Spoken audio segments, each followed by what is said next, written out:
Organic chemistry का GOC 1 का 11th lecture है. What about the 70 pages of आईयूपीएससी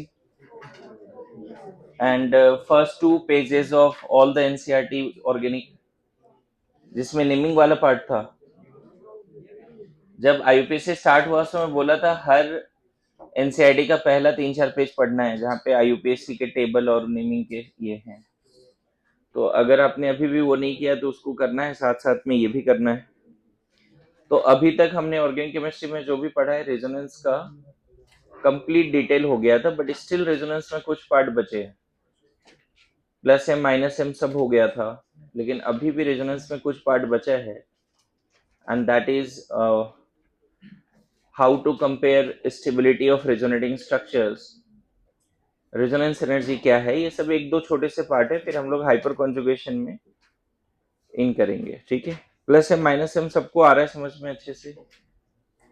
बोलो, मुझे ही बताओ. क्वेश्चन थोड़ा रेजोनेंस पे ही पूछ रहा हूँ, और जिनसे पूछूंगा वो आंसर करोगे. क्या इसमें रेजोनेंस है या नहीं? अब जिनसे पूछता हूँ वो तो बोलो, इसमें रेजोनेंस है या नहीं? संकेत, रेजोनेंस है? ड्रॉ कर कॉपी में जल्दी. जिनको लग रहा है रेजोनेंस है एक बार ड्रॉ कर लीजिए. क्या रेजोनेंस है? और बातें नहीं, थोड़ा इधर उधर मत ताक झाक मत करो, अपना थोड़ा कंसेप्ट लगाओ और रेजोनेंस ड्रॉ करो. पहला एरो दिखाओ कहाँ से क्या हो रहा है. पहले इसका रेजोनेंस ड्रॉ कर तू, फिर मिलेगा. ऐसे नहीं मिलेगा. जल्दी जल्दी. और तूने गलत किया तो मिलेगा भी नहीं. जल्दी.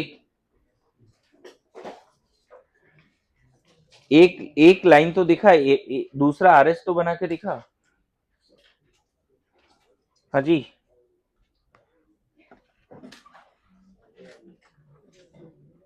एक एक स्टेप तो बढ़ आगे. कैसे होगा? एक स्टेप भी आगे नहीं बढ़ रहे हैं. ओए,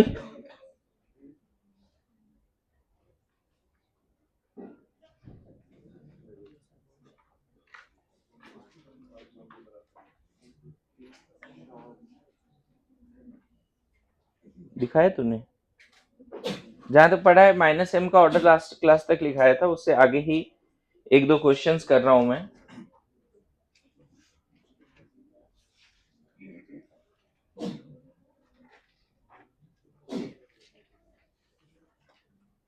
किसी ने भी रेजोनेंस किया? हाँ, क्या किया?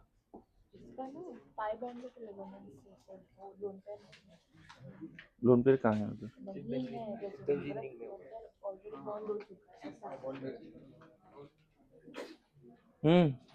ड्रॉ कर दो मैडम. हेलो.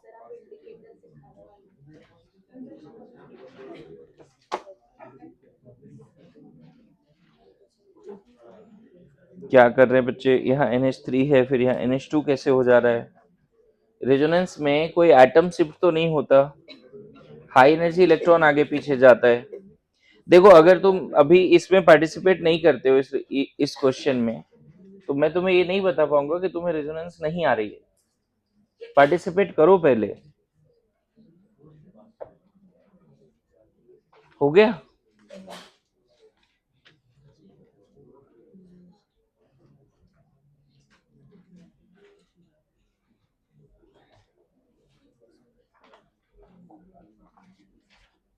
कहाँ?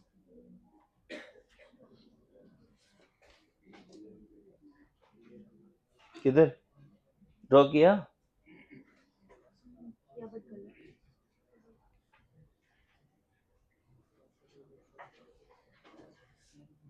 देखो, पता नहीं क्या ही चल रहा है तुम लोग के दिमाग में. देखो, अगर ये पूछा जाए कि यहाँ पे रेजोनेंस है या नहीं है, तो रेजोनेंस तो है, उसमें डाउट नहीं. पाई पाई कॉन्जुगेशन बेंजीन में हो जाएगा. ठीक है. पाई सिग्मा पाई बेंजीन में रेजोनेंस होता ही है, हमें तो पता ही है, तो रेजोनेंस होगा. अब क्या है कि जो जितना मैंने रेजोनेंस पढ़ाया है उसके हिसाब से आपको ये बात समझ में आनी चाहिए कि अगर आप ये करते हो, किसी ने भी ऐसा किया है कि पाई बॉन्ड के प्लस चार्ज, प्लस कैसे बोलता था, प्लस चार्ज को 1 मानो, इसको 2 3 मानो, बोला था ना, प्लस चार्ज को 1 मानो और फिर सामने वाले पाई बॉन्ड को 2 3, फिर 2 3 से एरो उठा के 1 2 के बीच में एंड करना है, ऐसे बोलता था कि नहीं बताओ। कार्बोकेटाइन के केस में तो यही बोला था हमने, फिर प्लस यहाँ आ जाता था।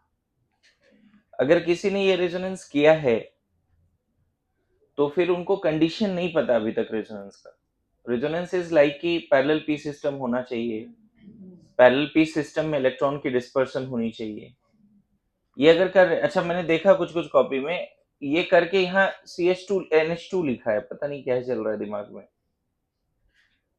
रेजोनेंस में कभी भी एटम की शिफ्ट तो होती नहीं, between two resonating structure position of atom remain intact, लिखा है कैरेक्टरिस्टिक्स, रेजोनेटिंग स्ट्रक्चर्स के कैरेक्टरिस्टिक्स में पॉइंट है। दो रेजोनेटिंग स्ट्रक्चर के बीच में पोजीशन ऑफ एटम शिफ्ट नहीं होता, हाई एनर्जी इलेक्ट्रॉन की शिफ्टिंग होती है। दो रेजोनेटिंग स्ट्रक्चर में नेट चार्ज हमेशा सेम होगा, सिग्मा बॉन्ड सेम होगा, पाई बॉन्ड में और मे नॉट भी सेम। नेट चार्ज सेम मतलब ऐसा नहीं बोल सकते कि पहला रेजोनेटिंग स्ट्रक्चर न्यूट्रल है और दूसरे पे नेट पॉजिटिव आ गया, ये नहीं हो सकता कभी। हाँ, पहला न्यूट्रल है दूसरे पे प्लस माइनस आ जाएगा तो नेट वहां भी जीरो है। ऐसा हो सकता है कि पहला न्यूट्रल है तो दूसरे पे प्लस माइनस आ सकता है, just after first delocalization. Yes no? अच्छा, पहला अगर पॉजिटिवली चार्ज है और दूसरा न्यूट्रल कर दे रहे हो, ये भी गलत। अगर ओवरऑल नेट एक प्लस है तो उसके हर रेजोनेटिंग स्ट्रक्चर में ओवरऑल नेट 1 प्लस होगा। अगर ओवरऑल 1 माइनस है तो सारे रेजोनेटिंग स्ट्रक्चर में 1 माइनस होगा। मान लो ऐसा स्टेटमेंट आ गया, अभी मैं तो चाहता हूं कि वो फर्स्ट दो एक्सरसाइज सॉल्व करके देखो, रेजोनेंस में एक्स्ट्राऑर्डिनरी कंसेप्ट आ जाएगा। जो आपको 56 पेजेस के भेजे हैं, वो है किसी के पास अभी हैंड आउट? 56 पेजेस, 9 एक्सरसाइजेस हैं उधर, क्योंकि अब सॉल्विंग पे बात तो करनी पड़ेगी हमें, क्योंकि अभी तक हम थ्योरी चल रहे थे। लेकिन 56 पेजेस है किसी के पास? नहीं। वो कौन सा डीपी ये का बात कर रहे हैं, है क्या? सॉल्व भी नहीं किया है क्या अभी तक कुछ भी? नोबडी?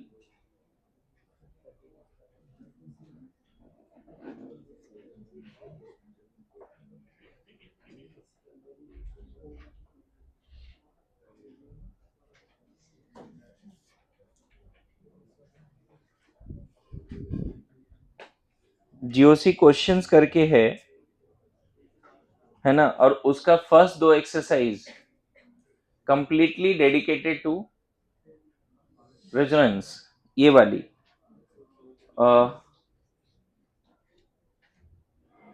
हाँ, 56 पेजेस है। आप देखोगे शुरू में थ्योरेटिकल क्वेश्चन है रेजोनेंस के, बहुत सारे ऐसे क्वेश्चन है कि प्लेनर है या नहीं है, उस तरह के भी क्वेश्चन है।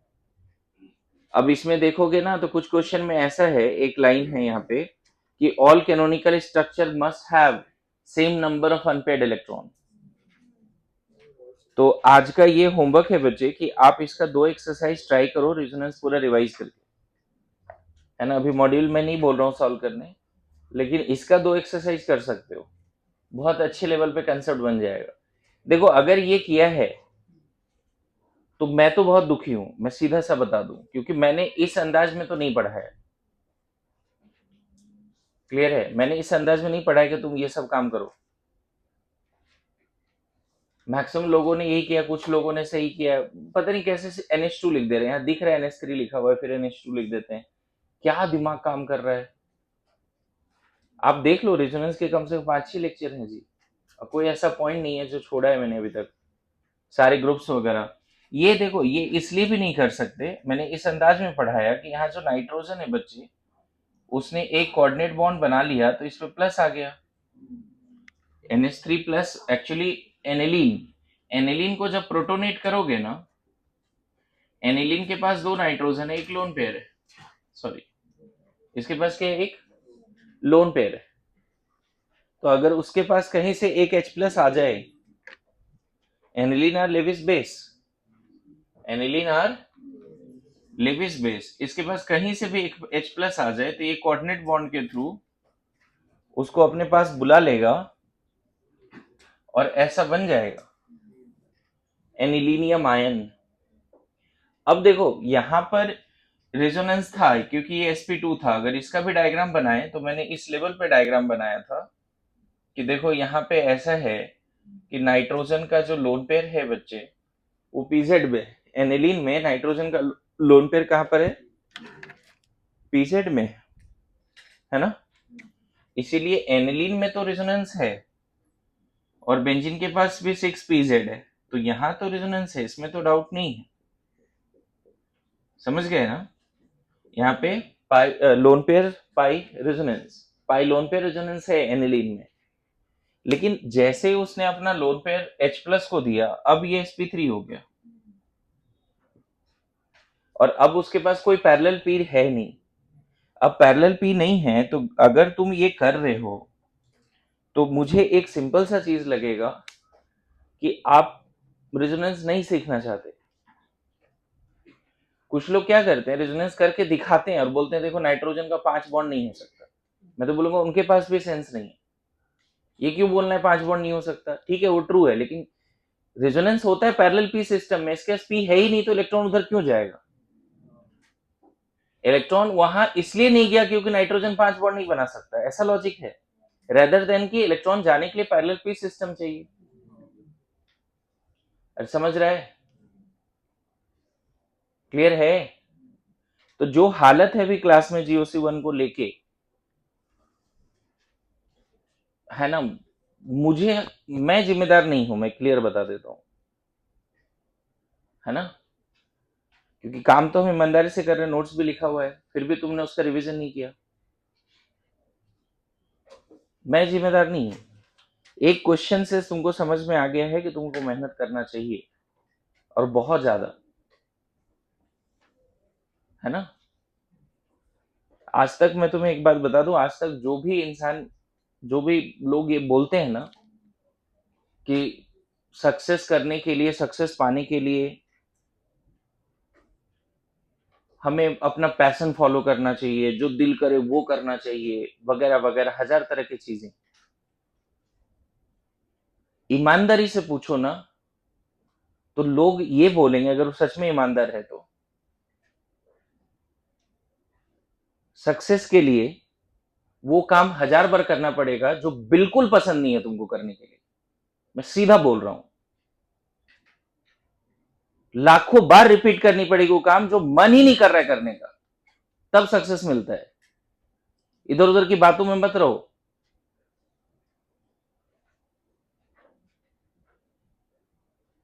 और डिसिप्लिन इसी को बोलते हैं। डिसिप्लिन का मतलब कोई मन नहीं है बिल्कुल फिर भी करना है, दैट इज कॉल्ड डिसिप्लिन।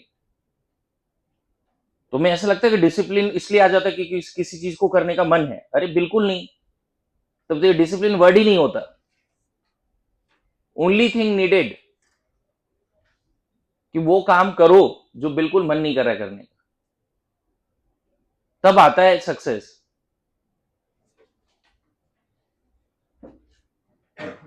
अब ये ना 100% सही बात बोला गया है, मैं तुम्हें बताऊं, है ना। मरने के लिए ना जहर का एक घूंट काफी होता है, लेकिन जीने के लिए हर पल जहर पीना पड़ता है। मैं तुम्हें बता दूं, लाइफ इस अंदाज में डिजाइंड है और यू नो इट बेटर। अभी नहीं समझ में आ रहा ना, जब लाइफ नहीं बनेगा ना, अच्छा करियर नहीं बनेगा, अच्छा, हर समय जहर पीना पड़ेगा और हर वो काम करना पड़ेगा जो तुमको पसंद नहीं है। अभी पढ़ना पसंद नहीं है, मत पढ़ो, कोई दिक्कत नहीं, लेकिन समय आएगा ये। यार पिछले 1 महीने से बोल रहा हूं कि भाई साहब रिवाइज करते रहना, रिवाइज करते रहना। इग्नोर इग्नोर इग्नोर इग्नोर कर लो, रिलैक्स और रिलैक्स करो।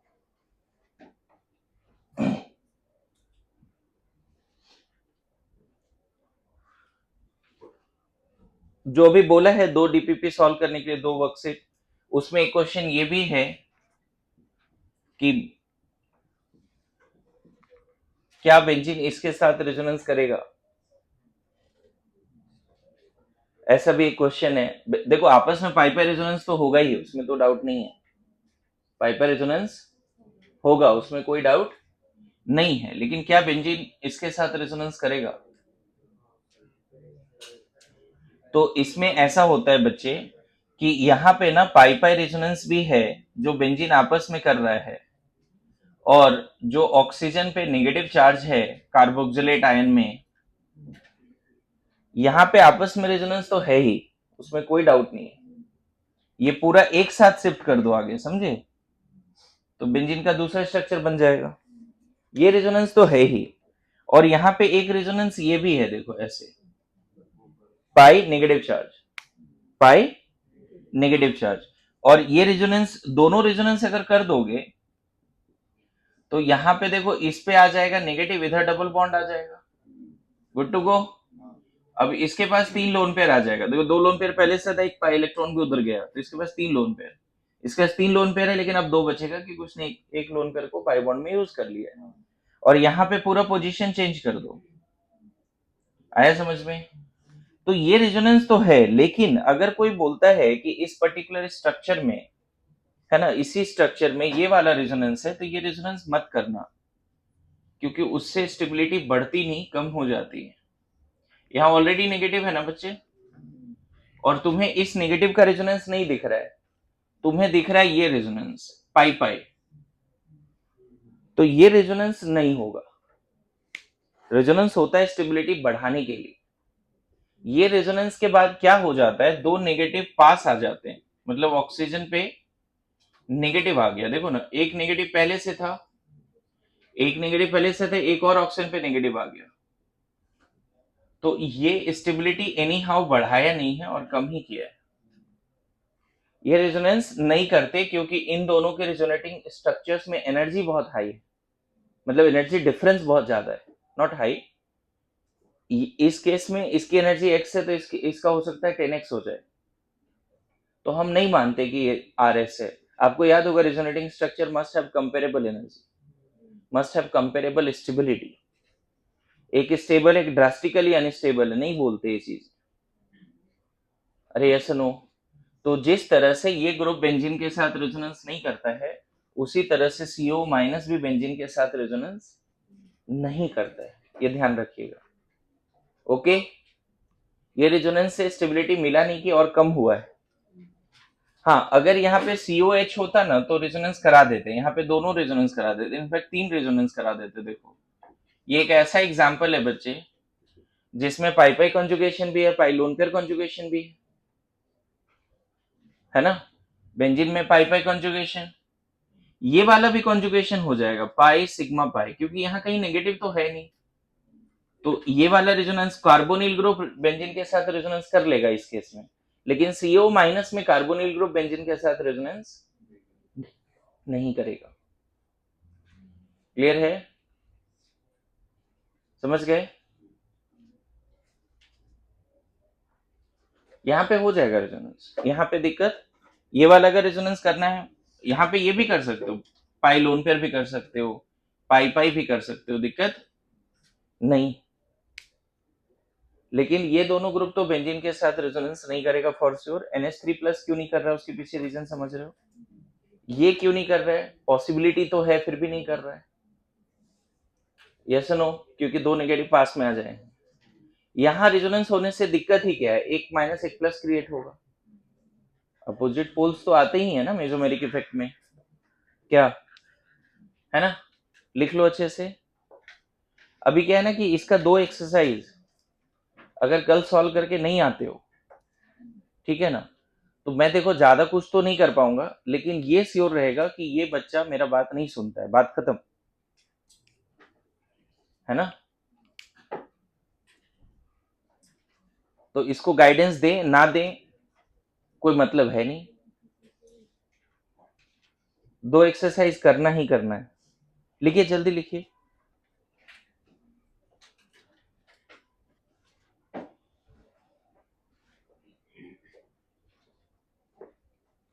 और अभी भी बोल रहा हूँ, जैसे मान लो मेमोरी में इशू है कि सर याद ही नहीं होता, है ना, जैसे जीओसी सर पढ़ तो रहा हूँ लेकिन याद नहीं हो रहा है चीजें, रेजोनेंस क्या है नहीं है, मेमोरी में इशू है मान लो, तो उसका एक सॉल्यूशन मैं बता देता हूँ क्या है, कि सब लोगों ने बोला होगा लेकिन उसमें कुछ चीजें और थोड़ा रिफाइन कर सकते हो, कि लिख के प्रैक्टिस करो पहला, ये बात सब बोलते हैं, लिख के, मान लो प्लस एम माइनस एम का ऑर्डर अगर लिख के प्रैक्टिस किया तो याद हो जाता है। अब क्या होता है, जब तुम कोई एक पेज पढ़ते हो, मेमोरी में रखते हो और उसको बिना देखे लिखने का कोशिश करते हो, तो एक सोल्यूशन और है, बिना देखे लिखो और फिर उसको मैच करो कि कहाँ कहाँ गलतियां हुई। मेरी बात समझना, कहाँ कहाँ गलतियां हुई, और जो सही लिखा उसके बारे में ज्यादा बॉदर मत करो, जो गलती किया, जो वर्ड गलत लिख दिया उसको अंडरलाइन करो। दिमाग इस तरह से डिजाइन है कि गलतियों को जल्दी पकड़ता है। मेरी बात समझ रहे हो ना? तो गलतियों को जब तुमने अंडरलाइन किया तो नेक्स्ट टाइम फिर तुमको पता रहेगा कि ये रिपीट नहीं करना है। क्लियर है? एक पेज पहले पूरा, ऐसा नहीं कि तुम वहां लाइन देख रहे हो और यहां पर लिख रहे हो, ये नहीं होता है लिख के पढ़ना। किसी बताया नहीं होगा, मैं बता देता हूँ, ये नहीं होता है लिख के पढ़ना। एक पेज पढ़ा, थोड़ा रिटेन किया, उसको बिना देखे लिखा पूरा पेज, इसको बोलते हैं लिख के पढ़ना। यानी वहां देख रहे हैं, यहाँ लिख रहे हैं, यहाँ देख रहे हैं, इससे कुछ नहीं होगा, कोई फायदा नहीं है। कोई एनसीईआरटी का एक पेज पढ़ो, अच्छे से रिटेन करो, फिर बिना देखे लिख दो, फिर देखो कि उस पेज में कौन कौन सा वर्ड गलत किया है, वो वर्ड को फिर रिकॉल करो कि नेक्स्ट टाइम ये वर्ड गलत नहीं करेंगे, तो ज्यादा सही होगा। जल्दी तुम नेक्स्ट टाइम वो वर्ड में तुम जरूर पॉज ले लोगे कि नहीं ये वर्ड यहाँ गलत किए थे। समझ गया? तो GOC1 उस अंदाज में करना पड़ेगा। 2-4 पेज पढ़ लो, फिर बिना देखे लिखो। ओके, सो लिखिए how to compare stability of resonating structures. How to compare stability of resonating, how to compare stability of resonating structures। Remote है किसी के पास जी? है तो पास कर दो प्लीज। हाँ चलो, हाउ टू कंपेयर क्या लिखा? स्टेबिलिटी ऑफ रेजोनेटिंग स्ट्रक्चर्स, है ना? पहला पॉइंट लिखो, नॉन पोलर RS मोर stable then polar one. Non polar RS मोर स्टेबल देन पोलर वन। जैसे इसमें अगर मान लो ये है और इसका दूसरा RS बना देता हूं प्लस माइनस, तो इन दोनों में स्टेबिलिटी अगर पूछा जाए तो 1 का ज्यादा है 2 से, पहला क्वेश्चन। दूसरा क्वेश्चन यहाँ पे और ऐसा भी लिख सकते हैं, मान लो ऐसा है, यहां भी पाई पाई कॉन्जुगेशन का एग्जाम्पल दिख रहा है, तो पाई पाई कॉन्जुगेशन जब यहाँ करोगे, देखो मैं एरर वगैरह नहीं दिखा रहा हूं, लेकिन अगर होपफुली कि तुम रेजोनेंस समझते हो अच्छे से, तो ये पाई बॉन्ड यहाँ जाएगा, यहाँ जाएगा, 1 2 4 3 4 स्टेप डांस होता है, 1 2 से 1 पे, 3 4 से 2 3 के बीच में, 1 पे नेगेटिव, 4 पे पॉजिटिव, ऐसा होता है, मैंने बताया था पहले ही, याद है? एरो कैसे होता है? ऑब्वियसली ऑक्सीजन और कार्बन का पाई इलेक्ट्रॉन किसके तरफ जाने वाला है? ये वाला पाई इलेक्ट्रॉन किधर जाने वाला है? इधर, इसमें तो डाउट ही नहीं है। 1 2 3 4, जैसे ये पाई इलेक्ट्रॉन इधर गया, इस कार्बन पर प्लस आया, तो ये पाई इलेक्ट्रॉन यहां शिफ्ट हो जाएगा। मैंने नंबरिंग के हिसाब से बताया था बच्चे, पाई पाई कॉन्जुगेशन में इस तरह से बताया था कि 1 2 से एरो निकालो, 1 2 के बीचों बीच से एरो निकालो, 1 पे एंड करो, 3 4 के बीचों बीच से एरो निकालो, 2 3 के बीच में एंड करो, 1 पे माइनस और 4 पे प्लस। इस केस में भी चलो, अभी ड्रॉ करना तो नहीं सिखाएंगे हम आपको, है ना? अब वो तुम्हारा स्ट्रगल है, तुम्हें खुद करना है वो, कि कैसे RS ड्रॉ करते हैं। बहुत सारा होमवर्क था। तरीका देखो ना, पहले तो कॉन्जुगेटेड सिस्टम आइडेंटिफाई करना सिखाया था, कितने तरह के कॉन्जुगेशन है, फिर हर कॉन्जुगेशन में, टाइप्स ऑफ कॉन्जुगेशन में भी 10 से ज्यादा एग्जाम्पल दिए, और हर कॉन्जुगेशन का रिजोनेटिंग स्ट्रक्चर ड्रॉ करने में 10 से ज्यादा एग्जाम्पल्स हैं। तो मेहनत में तो कोई कसर नहीं छोड़ा है। मान लो कहीं भी रह गए हो तो तुम भी थोड़ा उस लेवल पे अंदाज से करो मेहनत। इस केस में कौन ज्यादा स्टेबल होगा? ये देखो नॉन पोलर है, यहाँ पे 1 2 3 स्टेप डांस है पाई लोन पेयर, बोला था जिसपे नेगेटिव है, जिसपे लोन पेयर है या नेगेटिव है, 1 2 3, 1 से एरो उठा के 1 2 के बीच में एंड करना है। 2 3 से एरो को 3 पे लेके जाना है और तुरंत बन जाएगा इसका दूसरा रिजोनेटिंग स्ट्रक्चर, यहाँ माइनस, यहाँ पे प्लस। अगेन अगर स्टेबिलिटी ए और बी में पूछा जाए तो नॉन पोलर मोर stable then polar, non polar R S मोर stable then polar. Next point लिखिए। फर्स्ट पॉइंट में 3 क्वेश्चन काफी है, मेडिकल के लिए तो बहुत काफी है, इससे ज्यादा क्या ही बोला जाए। दूसरा, are S having more pi bond more stable, are S having more pi bond more stable, are S having more pi bond more stable. इसमें अभी एग्जाम्पल नहीं देता हूं, हालांकि यहीं पे देखो ना, ये वाला एग्जाम्पल भी है, ये भी है, यही दोनों एग्जाम्पल उसका भी है।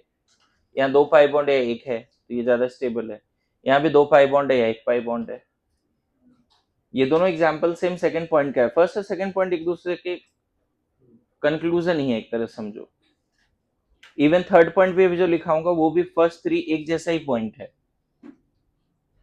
ना। R S having more pi bond more stable लिख लिया सेकंड पॉइंट। थर्ड पॉइंट जल्दी लिखो। Are S having all atom complete octet more stable, are S having all atom, RS having all atom complete octet more stable, RS having all atom complete octet more stable, RS having all atom complete octet more stable, RS having all atom complete octet more stable। आगे बढ़े। RS having all atom complete octet more stable, ठीक है। Next इसमें देखो, इसी का एक तुम्हें बता देता हूं। जैसे मान लो ये तुम्हारा एक RS है और यहाँ पे तुरंत दिखना चाहिए आपको कि बैक बॉन्डिंग है ना। अगर ऐसा दिख गया तो बहुत लोग बोलते हैं इन दोनों में अगर स्टेबिलिटी कंपेयर करें ना, तो लोगों का कॉमन सेंस कैसा चलता है मैं बताऊं। कॉमन सेंस ये चलता है कि O पे प्लस लेस स्टेबल, क्योंकि हाईली इलेक्ट्रोनेगेटिव है वो। C पे प्लस ठीक है बर्दाश्त करेगा कार्बन, लेकिन O पे प्लस कैसे बर्दाश्त होगा। कॉमन सेंस रहता है ऐसा, क्योंकि आगे वाले पॉइंट्स में मैं लिखाने वाला हूं। Positive on more electronegative atom less stable, negative on more electronegative atom more stable. लेकिन उससे पहले का पॉइंट ये, बाद में देखते हैं वो सब, सीक्वेंस में लिखा रहा हूं ना। तो आपको सिर्फ ये देखना है कि दोनों में नेट पॉजिटिव 1 है। यहाँ पे देखो पाई बॉन्ड ज्यादा है, यहाँ है ही नहीं, तो पहला पॉइंट से भी बन जाएगा ना सवाल, दूसरा पॉइंट से। लेकिन यहाँ पे अगर एक चीज और गौर से देखोगे तो इसके पास 8 इलेक्ट्रॉन है, इसके पास भी 8 इलेक्ट्रॉन है, इसके पास 6 ही इलेक्ट्रॉन है। कार्बन पे प्लस है, एम्प्टी ऑर्बिटल है, लेकिन यहाँ पे देखो 8 है, इसके पास प्लस जरूर है, लेकिन 6 तो बॉन्ड में इलेक्ट्रॉन है और 2 ऐसे बचा है। इसके पास भी 8 है, इसके पास भी 8। मतलब ऐसा आरएस जिसमें हर एटम के पास 8 इलेक्ट्रॉन है, एक्सेप्ट हाइड्रोजन। हाइड्रोजन का तो डबलेट होता है, आपको पता है। तो सबका ऑक्टेट पूरा है, तो ऑक्टेट रूल बड़ा मायने रखता है। इसीलिए ज्यादा स्टेबल कौन है इसमें, मतलब ऑक्सीजन प्लस को बर्दाश्त कर लेता है बच्चे, अगर उसका ऑक्टेट पूरा है तो। लेकिन कार्बन प्लस को बर्दाश्त कर सकता है, ऐसा नहीं है। इनकम्प्लीट ऑक्टेट है तो भी बर्दाश्त करता है। कार्बन पे प्लस आता है विथ इनकम्प्लीट ऑक्टेट, लेकिन ऑक्सीजन पे कभी प्लस नहीं आता विथ इनकम्प्लीट ऑक्टेट। लेकिन ऑक्सीजन पे प्लस आ सकता है विथ कंप्लीट ऑक्टेट। तो इन दोनों में स्टेबल ये क्यों ज्यादा है, ऑक्टेट रूल। जो अभी थर्ड पॉइंट लिखा है वो बड़ा इंपॉर्टेंट पॉइंट है। और ये क्वेश्चन ना कार्बोकेटाइन के स्टेबिलिटी पे भी ये सवाल आता है कि इन दोनों में कौन ज्यादा स्टेबल है, या ये कार्बोकेटाइन ज्यादा स्टेबल क्यों है। एक क्वेश्चन ऐसा भी है, देखो ये क्वेश्चन, और इसमें अगर तुमसे पूछ दिया जाता कि कौन सा कार्बोकेटाइन ज्यादा स्टेबल है, stability of carbocation, resonating structure नहीं है, देखो दोनों अलग अलग कार्बोकेटाइन है, these are not resonating structure, है ना। तो रिजोनेटिंग स्ट्रक्चर का स्टेबिलिटी नहीं पूछ रहा हूं आपसे, इन दोनों में कौन ज्यादा स्टेबल कार्बोकेटायन है? तो पहला वाला कार्बोकेटायन को ना सिर्फ प्लस आई और प्लस एच की स्टेबिलिटी, हाइपर कॉन्जुगेशन पढ़ाऊंगा तो समझ जाओगे, 6 अल्फा एच है, ये 2 प्लस आई। लेकिन इस वाले कार्बोकेटायन को बैक बॉन्डिंग की स्टेबिलिटी, यहां कुछ भी कर ले इस कार्बन की ऑक्टेट पूरा नहीं होगी, लेकिन यहां जैसे ही बैक बॉन्डिंग करेंगे उसकी ऑक्टेट पूरा हो जाएगी। पहले भी क्वेश्चन कराया, ऐसा नहीं कि नया क्वेश्चन है। तो इसमें स्टेबिलिटी ना, back bonded carbocation is very stable with respect to normal carbocations which are stabilized by just plus I and plus H. इस कार्बोकेटायन को रेजोनेंस की स्टेबिलिटी है बच्चे। और पता है नॉर्मल लोग, जो लोग एकदम नहीं समझते हैं सही से, वो बोलते हैं सर ये तो विड्रॉइंग ग्रुप है, लेस स्टेबल। ऑक्सीजन ज्यादा इलेक्ट्रोनेगेटिव है ना। इंडक्टिव में पढ़ा है ना कि अगर कार्बन जिसपे प्लस है वो विड्रॉइंग ग्रुप से जुड़ा है तो स्टेबल नहीं होगा, याद करो इंडक्टिव में। ठीक है, माइनस आई जरूर है लेकिन प्लस एम भी है, तो डोमिनेटिंग हो गया प्लस एम। Yes no? तो इन दोनों में ये क्यों ज्यादा स्टेबल है? ऑल दो oxygen is having plus, still it is more stable. Oxygen पे प्लस आ सकता है बच्चे विथ कंप्लीट ऑक्टेट। जैसे एक इसमें बड़ा अच्छा एग्जांपल मैं देता हूं यहाँ पे कि ये रेजोनेंस होगा या नहीं होगा। मान लो मैं रेजोनेंस करके दिखा देता हूं अभी, तो सर बताना है तुम्हें। अच्छा तुम मत बताओ, अजय तुम बताओ। तुम अजय नहीं, पीछे।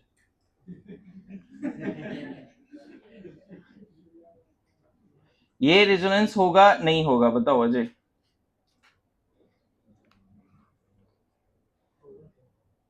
होगा? चलो ये अजय बताएगा।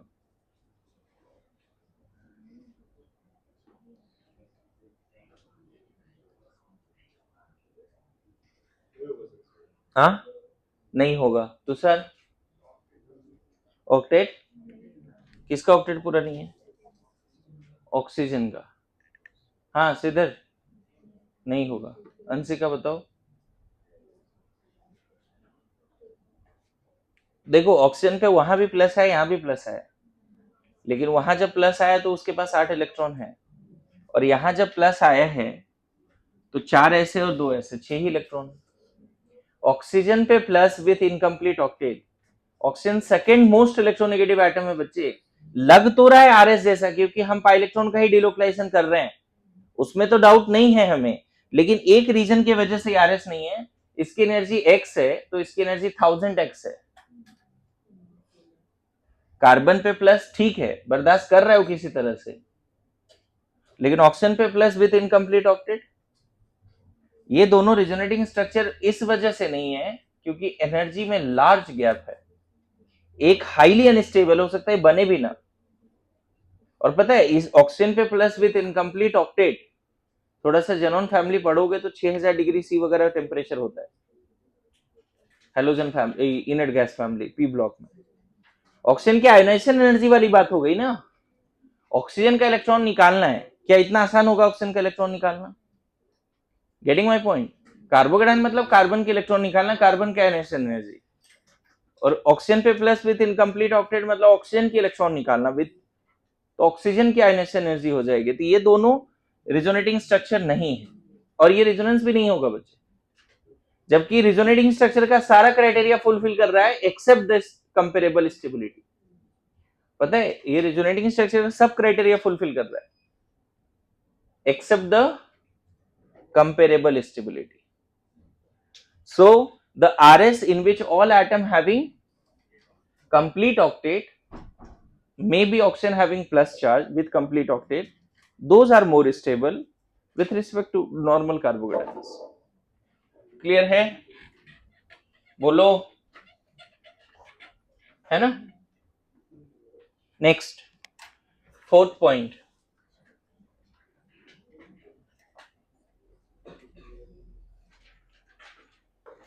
RS having negative charge on more electronegative atom more stable.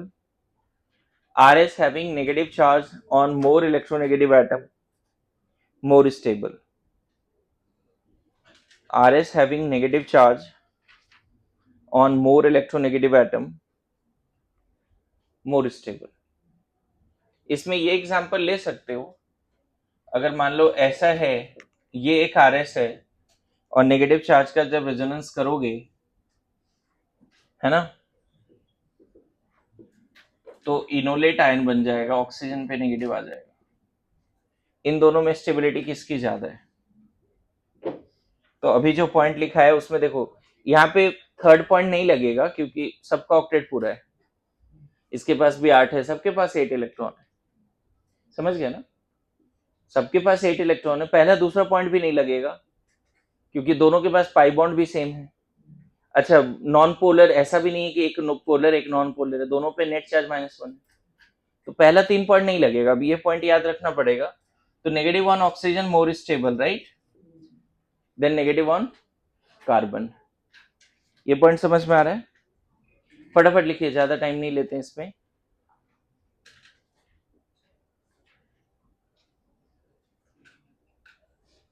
RS having opposite charge, closest more stable, and farthest less stable. RS having opposite charges, closest. RS having opposite charges, closest more stable. RS having opposite charges, closest more stable. RS having opposite charge, farthest less stable. Opposite charge अगर पास है तो ज्यादा stable resonating structure होगा। Be sure के पहला 3-4 point नहीं लग रहा है तब ये लगाना है, ठीक है? ये कब लगाना है पॉइंट्स? फिफ्थ वाला पॉइंट, जब पहला 4 पॉइंट नहीं लग रहा है। जैसे इसमें एग्जांपल देखो, अगर मान लो ऐसा है, इसका दूसरा RS बनाया था मैंने क्लास में, भी डायरेक्ट बना देता हूं, समझ गए? इसका दूसरा RS ये है और इसका तीसरा RS भी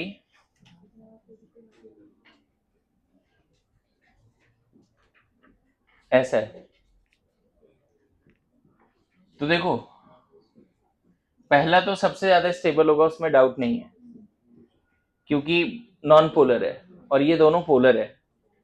इसमें अपोजिट चार्ज थोड़ा पास है, यहाँ अपोजिट चार्ज काफी डिस्टेंस है। Separation of like charge requires energy, sorry, separation of unlike charge requires energy, क्योंकि अनलाइक चार्ज अट्रैक्ट करता है ना, तो उसको धीरे धीरे दूर करने से पोटेंशियल एनर्जी बढ़ती है सिस्टम की।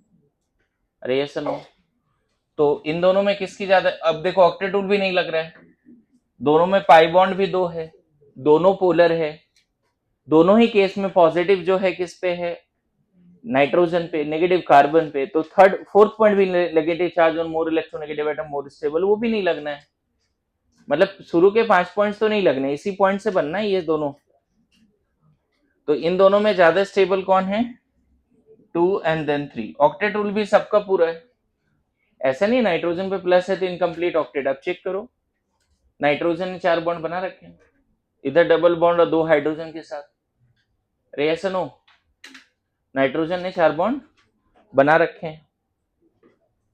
नेक्स्ट लिखिए, RS having like charge closest, highly unstable. RS having like charge closest, highly unstable. RS having like charge closest, highly unstable. मतलब 2 प्लस चार्ज अगर सबसे पास है या 2 माइनस चार्ज पास है तो अनस्टेबल होगा क्योंकि रिपल्सन होगी। और वही लाइक चार्ज बहुत दूर में है, like charge farthest more stable. लिख सकते हैं ये भी, RS having like charge closest, highly unstable. RS having like charge farthest, more stable. Little bit तो बोल सकते हैं हम लोग, है ना? क्या नेक्स्ट पॉइंट? इसमें एग्जांपल देता हूं एक बार, तो जेई में भी क्वेश्चन आया हुआ है इस पे, है ना?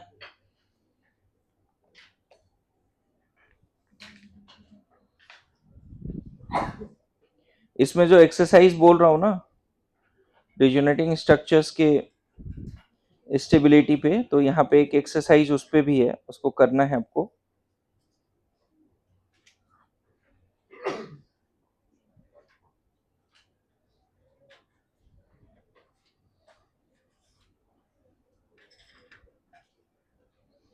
ठीक है, वो क्वेश्चन कराते हैं। नेक्स्ट पॉइंट पहले लिख लो। Equivalent RS are more stable than non equivalent. फटाफट लिखिए, equivalent RS more stable than non equivalent. Equivalent RS more stable than non equivalent.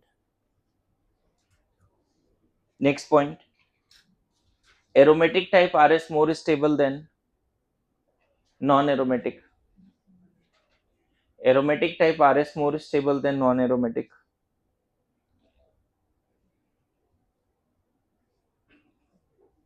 इसी में ब्रैकेट में लिख सकते हो, RS having more benzene rings more stable.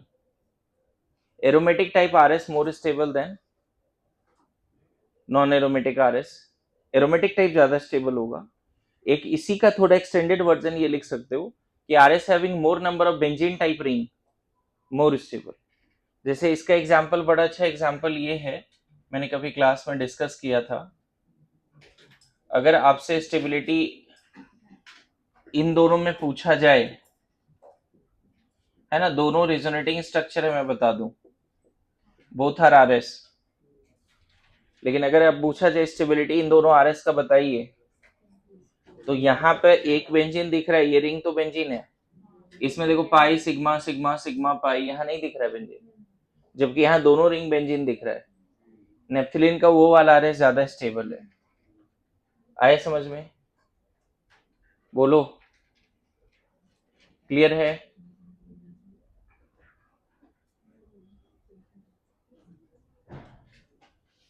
ठीक है,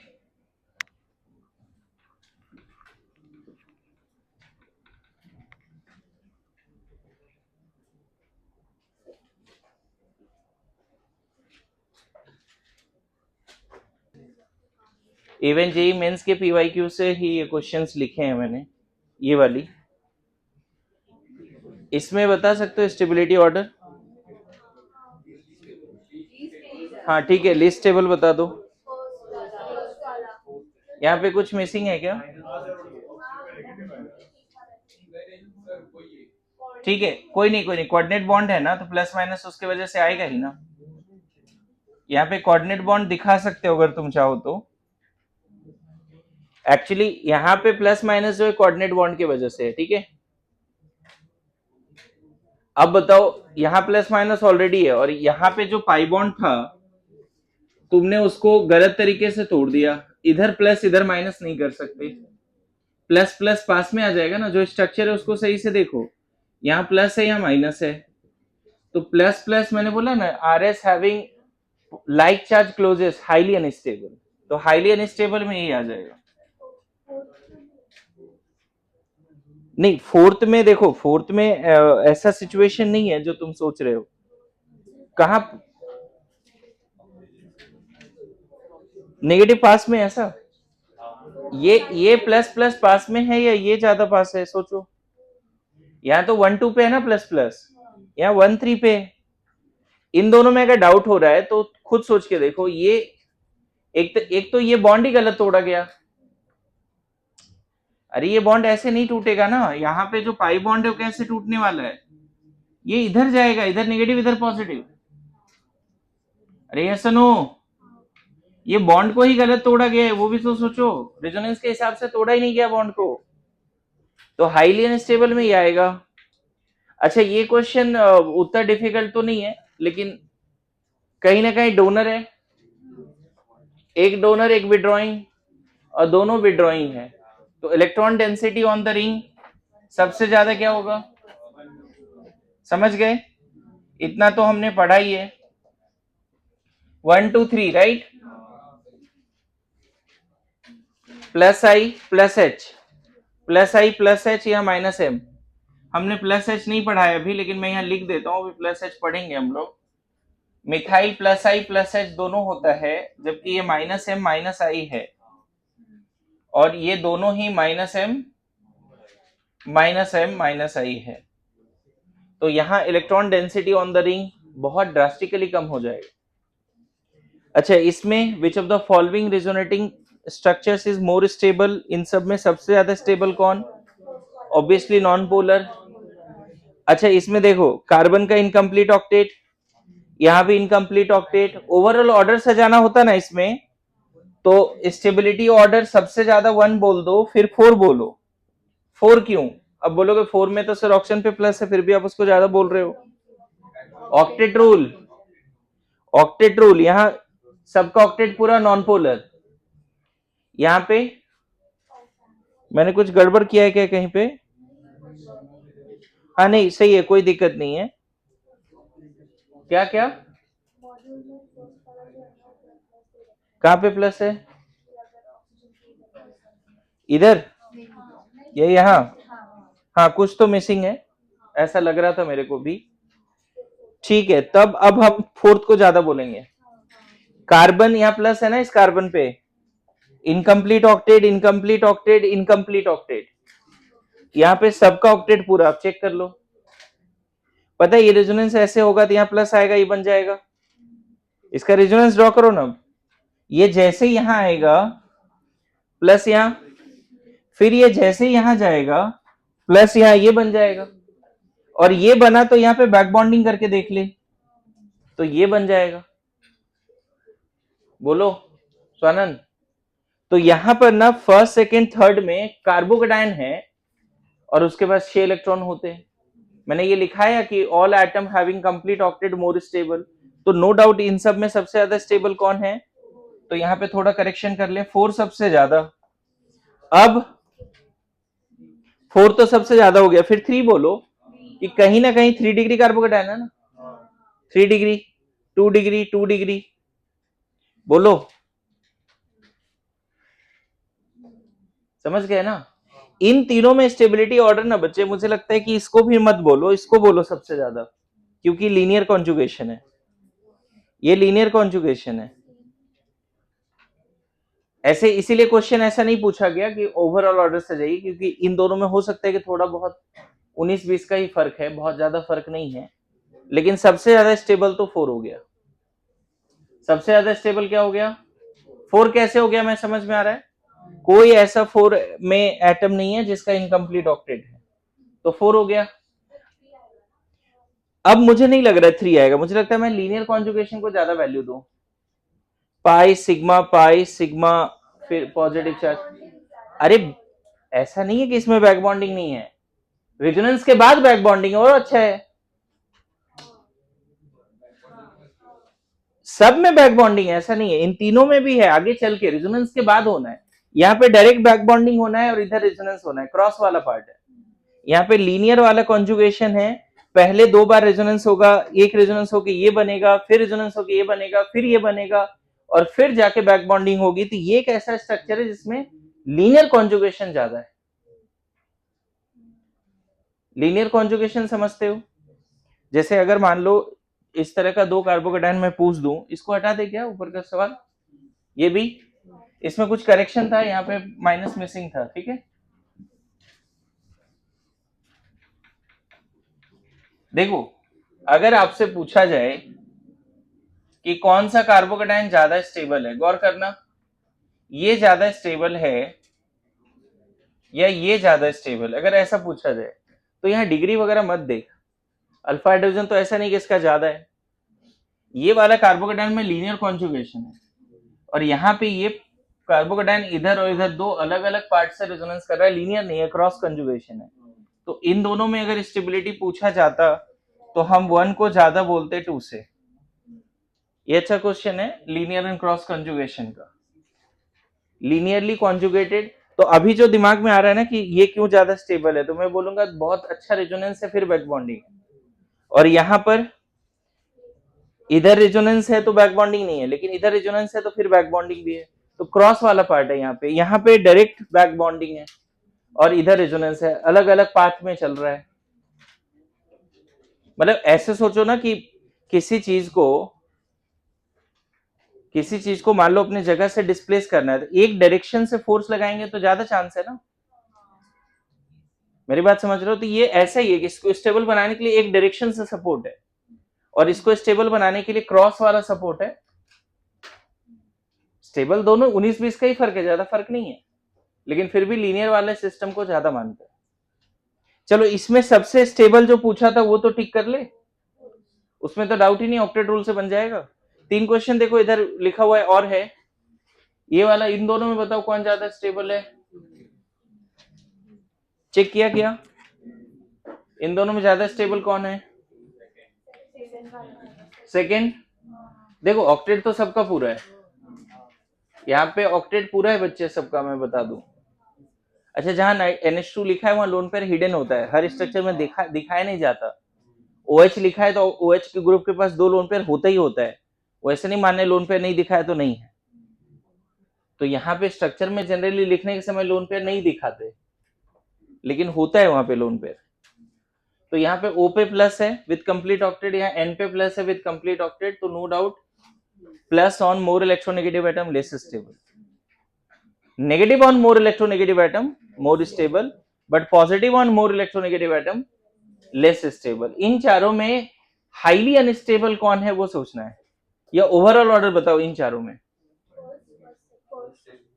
स्टेबिलिटी देखो, फर्स्ट तो नॉन पोलर है, फर्स्ट नॉन पोलर है, बढ़िया। फिर सेकंड में रेजोनेंस हुआ है और अभी भी ऑक्टेट सबका पूरा है, रेजोनेंस हुआ है बच्चे देखो ना, और कार्बोकेटाइन वगैरह नहीं है। O पे प्लस है, O पे माइनस है, लेकिन O पे प्लस विद कंप्लीट ऑक्टेट है, और O पे माइनस तो ऑक्टेट पूरा होता ही है। तो फिर 2। अब 3 में कहीं ना कहीं पाई बॉन्ड को सही तरीके से तोड़ा गया, इस पाई बॉन्ड को तोड़ेंगे तो इधर ही करना चाहिए, मोर इलेक्ट्रोनेगेटिव की तरफ पाई इलेक्ट्रॉन का डिलोकलाइजेशन होगा। तो ऑल्दो इसमें इनकम्प्लीट ऑक्टेट है, लेकिन कम से कम पाई बॉन्ड सही तोड़ा गया है। ये वाला पाई बॉन्ड को अगर ऐसे तोड़ दें कि ऑक्सीजन पे 6 इलेक्ट्रॉन आ जाए, ये पॉसिबल है क्या? ये नहीं सही लग रहा है। तो सीक्वेंस में ही है बच्चे। 4 हाईली अनस्टेबल क्यों है? क्योंकि ऑक्सीजन पे प्लस विथ इनकम्प्लीट ऑक्टेट। अच्छा, ये वाले क्वेश्चन में इसमें स्टेबिलिटी बता दो। Negative on more electronegative atom more stable, ठीक है। अभी क्या है कि अभी जितना मैंने पढ़ा दिया उसमें मैं देख रहा हूं कि सेम डीपीपी वर्कशीट का एक्सरसाइज 3 भी आपसे हो जाएगा। तो अब होमवर्क एक्सरसाइज 1 2 3 तीनों ही है। 1 2 में रेजोनेंस है, रेजोनेंस एनर्जी है, थोड़ा बहुत प्लानरिटी पे बात है ना? हाँ हाँ भेज देंगे, एक ड्राइव ही भेजा है, उसमें GOC 1 के बहुत सारे क्वेश्चन है, डीपीपी है, वर्कशीट्स हैं, ठीक है। लिखिए नेक्स्ट, आगे का टॉपिक रेजोनेंस एनर्जी। नेक्स्ट लिखिए रेजोनेंस एनर्जी, रेजोनेंस एनर्जी।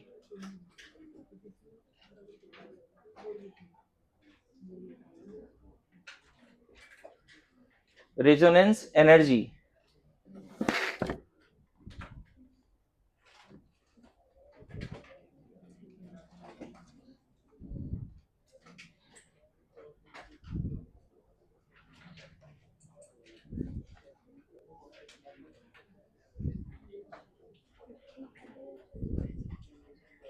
लिखो, energy difference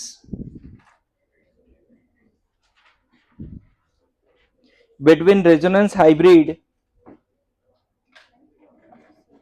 energy difference between resonance hybrid and its most stable RS. Energy difference between resonance hybrid and its most stable RS. Energy difference between resonance hybrid and its most stable RS.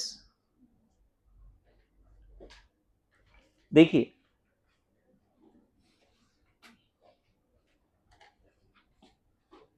ये हटा दे बच्चे। Energy difference between resonance hybrid and it's, आपको पता है किसी भी molecule में अगर रेजोनेंस है तो उसके कम से कम 2 RS तो होंगे ही, तभी तो रेजोनेंस बोलते हैं।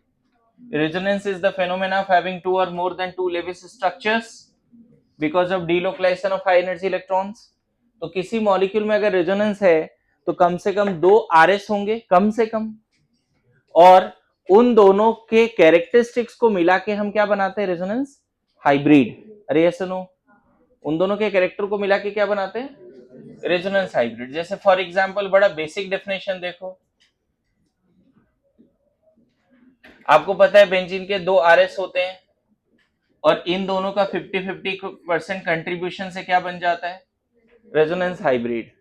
ये दोनों रेजोनेटिंग स्ट्रक्चर्स हैं और अच्छी बात है कि रेजोनेटिंग स्ट्रक्चर अभी जो एग्जांपल लिया वो इक्विवेलेंट टाइप है। वो कैसा है? अगर मैं बोलूं ये एक्सिस एनर्जी एक्सिस है तो सबसे कम एनर्जी तो रेजोनेंस हाइब्रिड का ही होगा। Resonance hybrid is the real structure and it is the most stable RS having delocalized bonds. Most stable structure having, यहाँ दिखाते हैं इलेक्ट्रॉन पूरा घूम रहा है पैरेलल पी सिस्टम में, यस नो। और दोनों रेजोनेंस हाइब्रिड का यहाँ पे जो दोनों रेजोनेटिंग स्ट्रक्चर का जो स्टेबल एनर्जी होगा ऑलमोस्ट सेम होगा क्योंकि इक्विवेलेंट है। तो अभी जो डेफिनेशन लिखा है उसके हिसाब से क्या बोलेंगे, ये जो गैप है यही क्या कहलाता है? Resonance energy. Energy difference between resonance hybrid and most stable RS is called, ठीक है लिख लीजिए जल्दी से, energy difference between resonance hybrid and most stable RS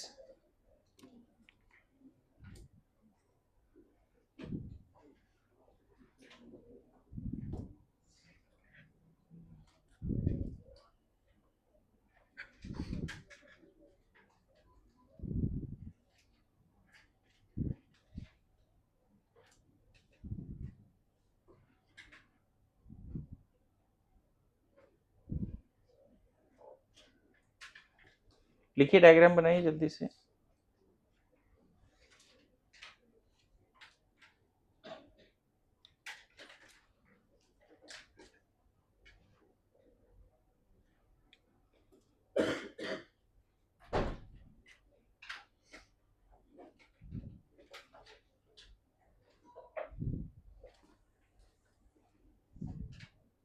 इसमें और लिख लो, it is also called lost energy. Resonance energy is also known as lost energy because of delocalization of high energy electron. It is also called lost energy because of the delocalization of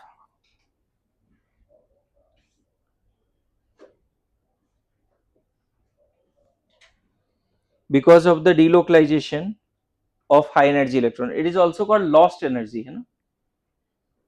It is also called lost energy.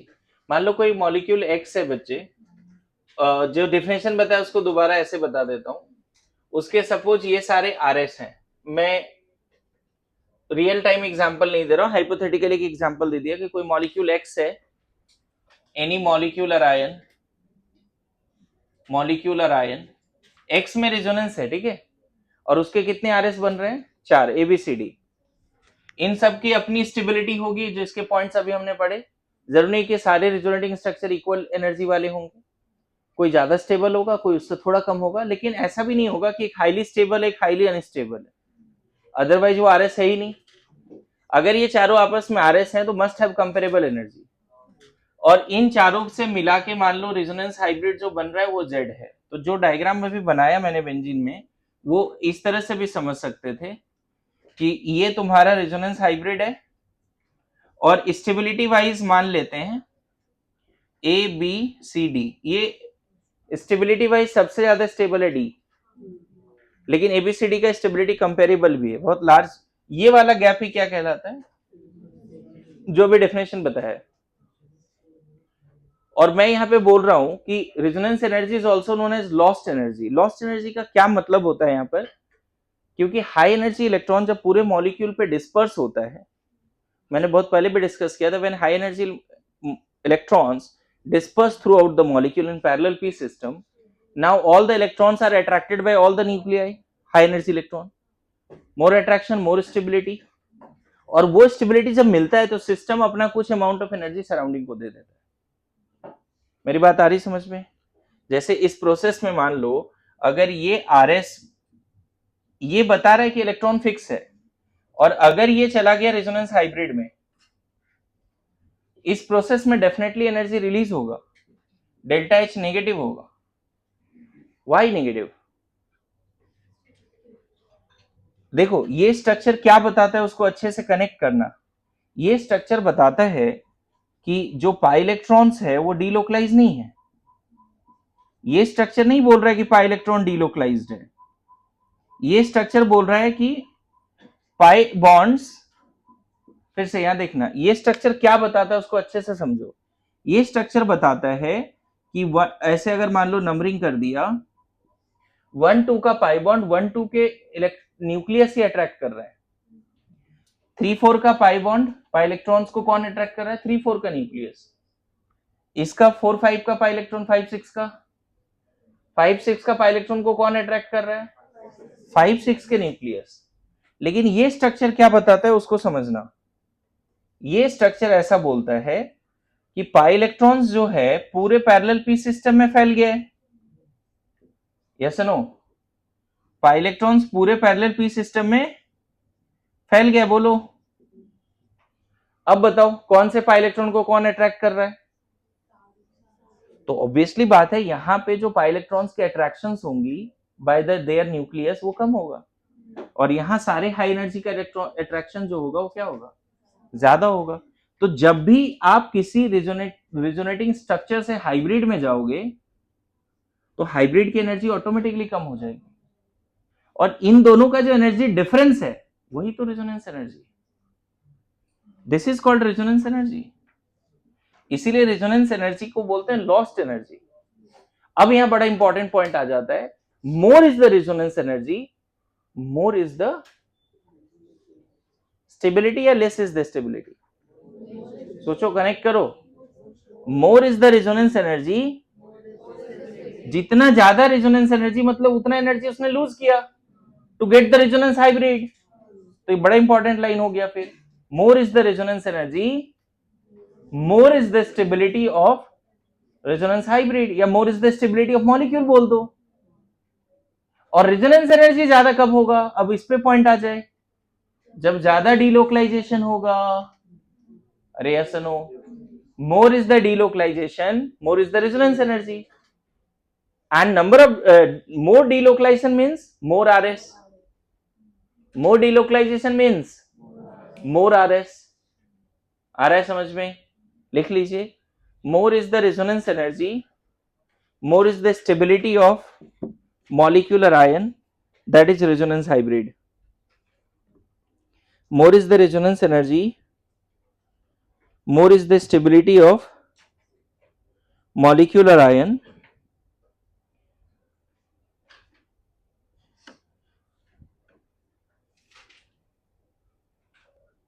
more is the resonance energy, more is the stability of molecular ion.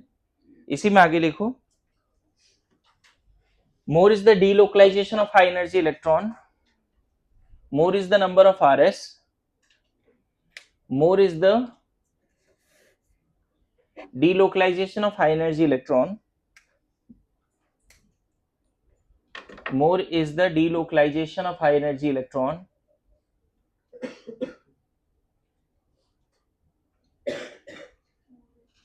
more resonating structure. Even उल्टा होना चाहिए, मोर resonating structure मतलब मोर delocalisation, and vice versa बोल सकते हो, ठीक है? So can be say that resonance energy, lost energy directly proportional to number of RS. Resonance energy that is lost energy directly proportional to number of RS. फटाफट लिखते चलो।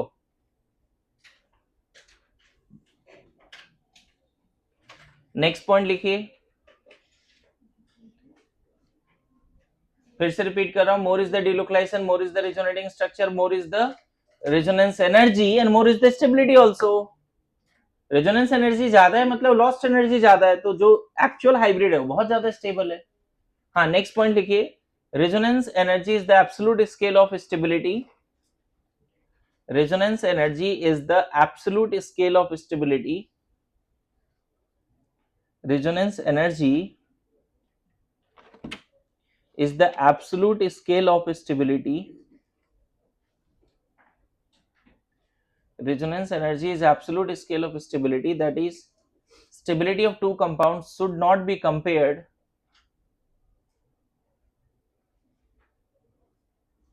Relative नहीं है, समझ गए ना, should not be compared with the help of resonance energy.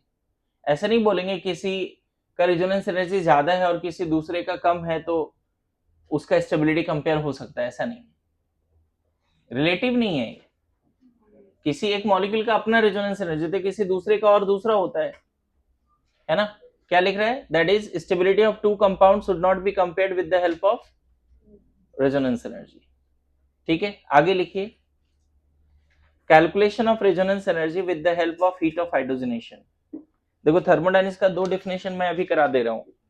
बहुत पहले जो 17 डेफिनेशंस दिए थे थर्मोडायनेमिक्स का, उसमें से एक रेजोनेंस एनर्जी भी था। उस समय मैंने नहीं बताया था, मुझे पता था कि यहाँ पढ़ाना है हमें।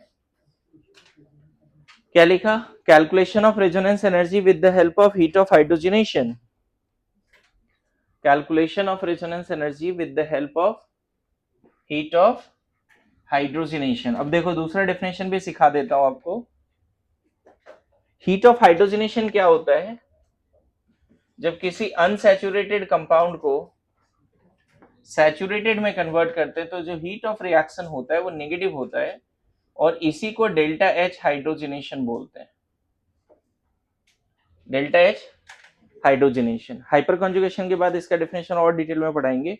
अभी फिलहाल के लिए ये लिख के रख लीजिए, amount of heat release when 1 mole of unsaturated compound, amount of energy released. याद करो थर्मोडायनेमिक्स में होमवर्क था ये, 17-18 डेफिनेशंस थे। amount of energy released when 1 mole of unsaturated compound is completely hydrogenated. When 1 mole of unsaturated compound is completely hydrogenated.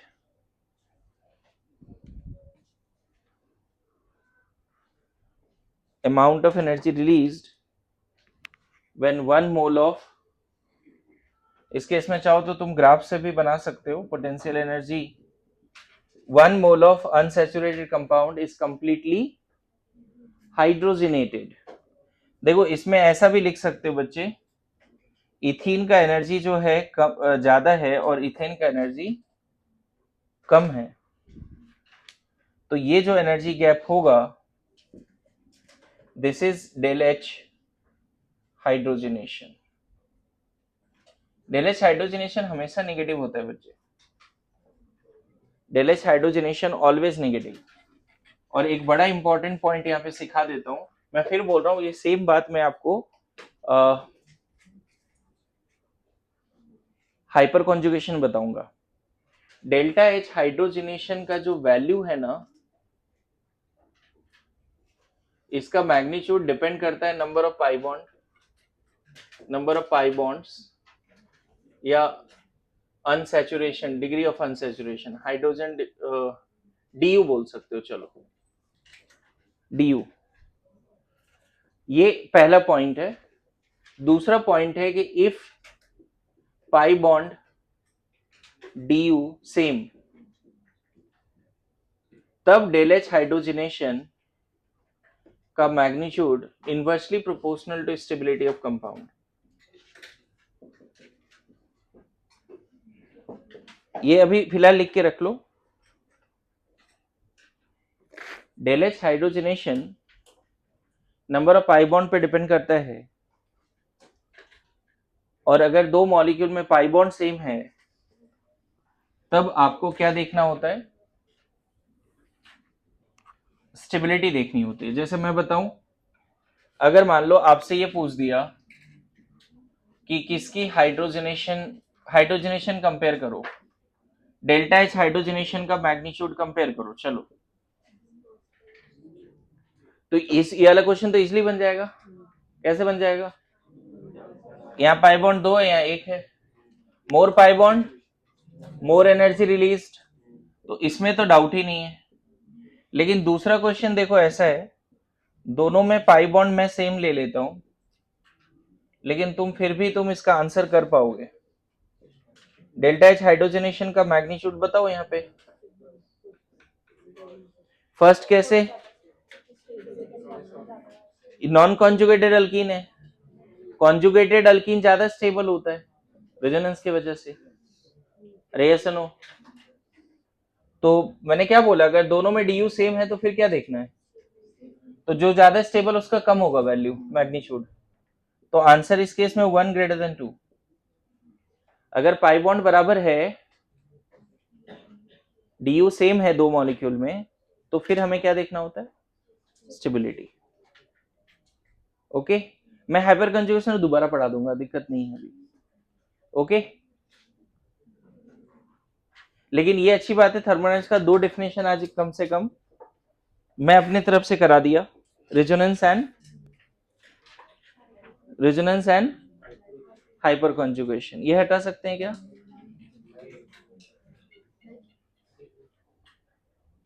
Number of pi bond slash देके D लिखो।